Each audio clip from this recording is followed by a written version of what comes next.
Azeotropes. Azeotropes, देखो क्या होगा एजियोट्रॉप, थोड़ा ध्यान दो इधर। जैसे मान लो इसमें हमारे पास एक सॉल्यूशन है जो ए और बी से मिलके बना हुआ है, ठीक है। This is a solution, a binary solution है, ए और बी से मिलके बना हुआ है। Suppose we are heating it at certain temperature. और एक बात और हम एक करते हैं कि हम मान लेते हैं कि if A is more volatile than B, A जो है वो ज्यादा वॉलेटाइल है बी से। इसका मतलब आप इसे हीट करोगे तो ए की वेपर ज्यादा होगी, बी की वेपर कम होगी। नहीं समझ पा रहे? अभी यहाँ पे आप सपोज करें कि ए हमने ले रखा है कितना 50% और बी कितना ले रखा है again 50%। Now because A is more volatile than B, इसे हीट करेंगे तो वेपर जल्दी कौन बनाएगा, ज्यादा कौन बनाएगा, ए की वेपर ज्यादा होगी और बी की वेपर थोड़ी कम होगी। बोलो यस और नो। तो यहाँ पे बन गई वेपर। तो वेपर में ए सपोज करो कितना है 60% और बी कितना है 40%। ऐसा होगा या नहीं होगा? होगा भाई। यहाँ दोनों भले ही बराबर थे, यहाँ पे जो सरफेस एरिया है, सरफेस एरिया ऑफ लिक्विड, उसका आधा तो half of the surface area is occupied by A particles, half of the surface area is occupied by B particles. surface area दोनों को बराबर मिला है, but because A is more volatile than B, so on heating A will change into vapor rapidly, as compared to B. तो vapour ज्यादा किसकी होगी, A की, B की वेपर कम बनेगी। अब अगर मैं क्या करूं, एक दूसरा बर्तन लेके इस वेपर को मैं ठंडा करा दूं, ठंडा कर दिया, कूल।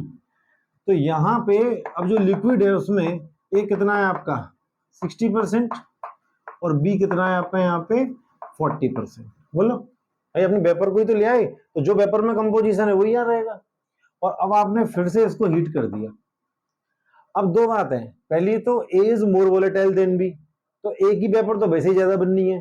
दूसरा ए, अब ए जो है वो सोल्यूशन में है भी कितना 60%, तो 60% of surface area is now occupied by A particles, तो ए की वेपर ज्यादा बनने वाली है।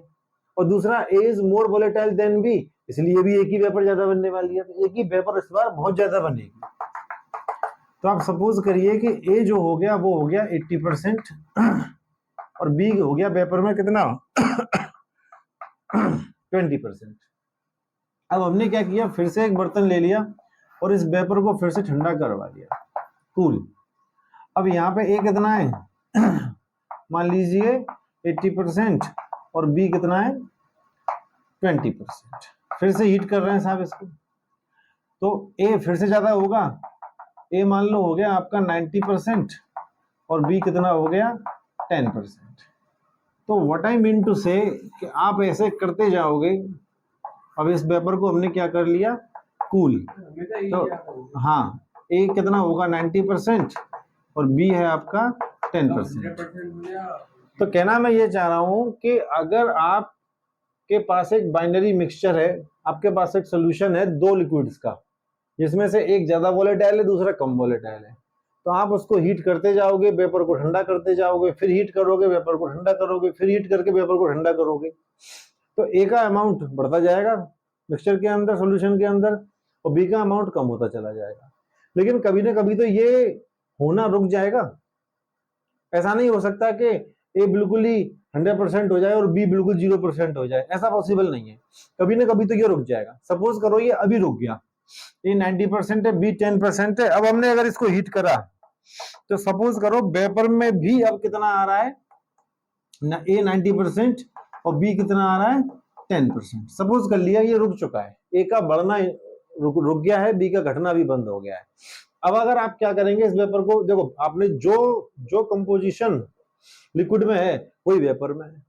अब अगर आप इसको फिर से ठंडा करके फिर से आप गर्म करोगे तो ये कंपोजिशन अब सेम हो जाएगा, ठीक है ना।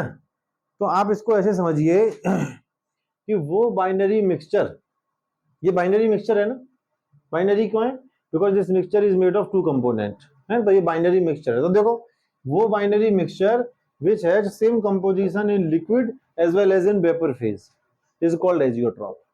अब ये जो सॉल्यूशन हमको मिला है जिसके लिक्विड में जो कंपोजिशन है वही वेपर फेज में भी कंपोजिशन है। ऐसे लिक्विड को हम लोग, ऐसे सॉल्यूशन को हम लोग क्या कहेंगे, एजियोट्रॉप। बोलो। तो वो binary mixture which had same composition in liquid phase as well as in vapor phase is called azeotrope। ठीक, एक चीज और समझो, यहां पे अगर मान लो कि इसका जो बॉइलिंग पॉइंट है, ये बॉइल हो रहा है कितने टेम्परेचर पर, सपोज कर लो it's boiling point is T1, ठीक, T1 केल्विन, और मान लो इसका बॉइलिंग पॉइंट कितना है, T2 केल्विन, इसका बॉइलिंग पॉइंट सपोज कर लो कितना है, T3 केल्विन, इसका बॉइलिंग पॉइंट कितना है, सपोज करो T4 केल्विन। ठीक, अब एक बात बताओ कि जब आप इधर जा रहे हैं तो जो कंपोनेंट ज्यादा वॉलेटाइल है ए, उसका परसेंटेज बढ़ता जा रहा है। तो जो ज्यादा वॉलेटाइल है वो कम टेम्परेचर पर बॉयल हो जाएगा, वेपर में चेंज हो जाएगा, या हाई टेम्परेचर पर वेपर में चेंज होगा, बताओ जरा।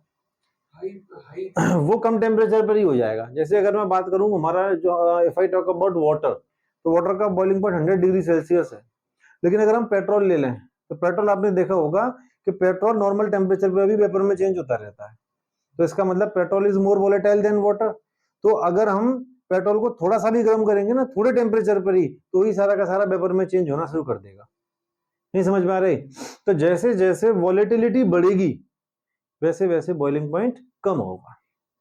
तो यहाँ पे T1 की वैल्यू सबसे ज्यादा होगी, उससे छोटा बॉइलिंग पॉइंट T2 होगा, उससे भी कम ये होगा, उससे भी कम ये होगा। लेकिन अभी बॉइलिंग पॉइंट अब अगर मैं इसको दोबारा से करवाऊंगा तो बॉइलिंग पॉइंट जितना यहाँ है उतना ही रहेगा। क्यों? क्योंकि कंपोजिशन फिक्स हो चुकी है ना। नहीं समझ पा रहे? अब ए बढ़ नहीं रहा, बी घट नहीं रहा, तो जितने टेम्परेचर पे ये बॉइल होगा, इसके आगे अगर मैं इसको और आगे कंटिन्यू कर रहा हूं तो आगे वाला भी सेम टेम्परेचर पर ही बॉइल होगा। ठीक है? तो अब तक बॉइलिंग पॉइंट कांस्टेंट नहीं था, हर बार बॉइलिंग पॉइंट कम होता जा रहा था, लेकिन अभी कांस्टेंट हो चुका है। तो मैं ऐसे भी बोल सकता हूं, those binary mixture which have same composition in liquid phase as well as in vapor phase, comma which boil at constant temperature, boiling point कैसा हो चुका है अभी, constant temperature, are called azeotrophs। ठीक, एक चीज और सुन लो, देखो अगर मेरे पास मान लो this is a mixture of A और बी, मुझे दोनों को प्योरीफाई करना है, ए को अलग करना है, बी को अलग करना है, तो इस मेथड का यूज करके मैं प्योरीफाई बहुत हद तक कर पा रहा हूं ना। ए मैंने 90% तक प्योर कर लिया, बी तो इम्प्योरिटी केवल कितनी रह गई, अगर मैं बी को इम्प्योरिटी मान लूं तो इम्प्योरिटी सिर्फ कितनी रह गई, 10%। बोलो यस और नो। तो इस मेथड का यूज करके हमने ए को बहुत हद तक प्योरीफाई कर भी लिया है, 90% प्योरीफाई कर लिया है। कई बार हो सकता है 95% हो जाए, 98% हो जाए। तो ये जो मेथड है ना, इस तरीके से आप हीट करते जा रहे हैं, जो ज्यादा वोलेटाइल है उसकी परसेंटेज बढ़ती जा रही है, जो कम वोलेटाइल है उसकी परसेंटेज घटती जा रही है। ये जो मेथड है प्योरिफिकेशन का, इसे हम लोग फ्रैक्शनल डिस्टिलेशन के नाम से भी जानते हैं। सेम प्रिंसिपल को क्या नाम है, फ्रैक्शनल डिस्टिलेशन। सेम प्रिंसिपल वहां पे होता है। तो मैं अब ऐसे भी बोल सकता हूं, अच्छा जितना जितना ये हो सकता था प्योरीफाई उतना हो गया, अब तो होगा नहीं प्योरीफाई। तो मैं ऐसे भी बोल सकता हूं, वो binary mixture which has same composition in liquid as well as in vapour phase, which boil at constant temperature, which cannot be purified further by fractional distillation, is called azeotrope। So this is the definition of azeotrope। Got it? तो लिखो definition, लिखो जरा, मैं बोल रहा हूं, लिखो those binary mixture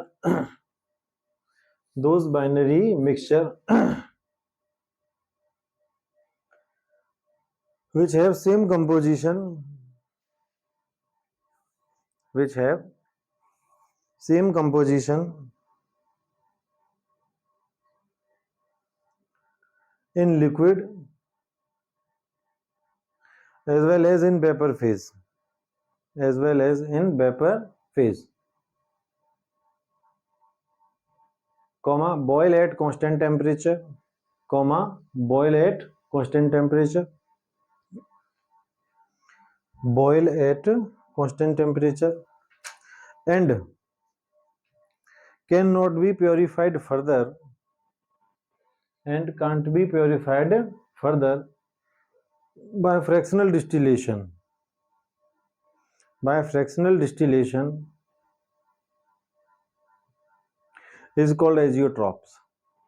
is called azeotrope.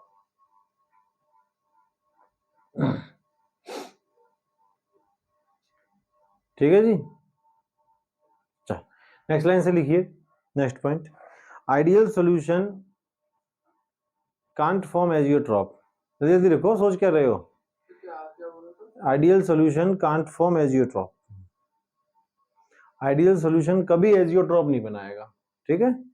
Ideal solution can't form azeotrope, azeotrope it is always formed by non ideal solution, it is always formed by non-ideal solution।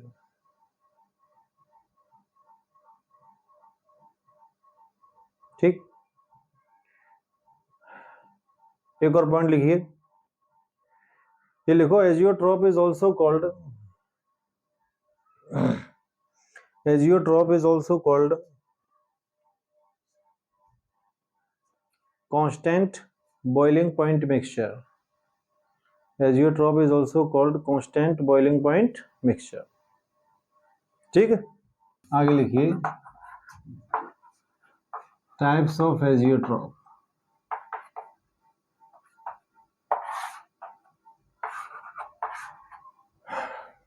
देखो एजियोट्रॉप साउंड ना 2 टाइप के होते हैं, जरा देख लो इधर, बाद में नोट कर लेना। एक होता है मैक्सिमम बॉइलिंग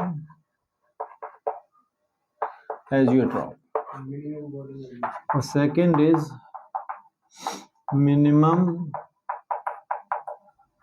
बॉइलिंग एजियोट्रॉप। अब देखो, मैंने आपको बताया कि ideal solution can never form azeotrope, it is always formed by non ideal solution. अब नॉन आइडियल सॉल्यूशन में भी 2 केस होते हैं, एक नेगेटिव डेविएशन वाला, एक पॉजिटिव डेविएशन वाला। तो वो नॉन आइडियल सॉल्यूशन जो नेगेटिव डेविएशन शो करता है वो हमेशा बनाएगा मैक्सिमम बॉइलिंग एजियोट्रॉप। ठीक है, तो मैं लिख सकता हूं, the solution which show negative deviation from Raoult's law form this azeotrope।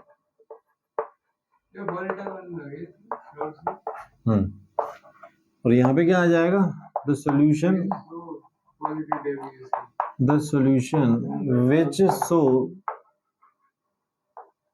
which shows positive deviation from Raoult law, from Raoult's law form this azeotrope। ये यहाँ से क्वेश्चन आया है पेपर में 1-2 बार, एजियोट्रॉप। ठीक है, सेकंड पॉइंट ये है कि जो मैक्सिमम बॉइलिंग एजियोट्रॉप है उसका बॉइलिंग पॉइंट, भाई एजियोट्रॉप क्या है, azeotrope is a mixture, mixture ही तो है 2 कंपोनेंट का। तो मैक्सिमम बॉइलिंग एजियोट्रॉप का जो बॉइलिंग पॉइंट होगा वो दोनों कंपोनेंट के अलग अलग बॉइलिंग पॉइंट से ज्यादा होगा। नहीं समझ पा रहे? जैसा कि मान लो हमारा जो एजियोट्रॉप है ए और बी से मिलके बना है, और ये कौन सा एजियोट्रॉप है, this is suppose maximum boiling azeotrope. अब आप ऐसे सोचिए कि मान लो ए का जो बॉइलिंग पॉइंट है वो 70 डिग्री सेल्सियस है और बी का बॉइलिंग पॉइंट 80 डिग्री सेल्सियस है। अलग, प्योर ए का 70, प्योर बी का 80, लेकिन दोनों को मिलाने के बाद जो हमें एजियोट्रॉप मिला है उसका बॉइलिंग पॉइंट कम से कम 90 होगा। मतलब कम से कम का मतलब है कि 80 से भी ऊपर ही होगा।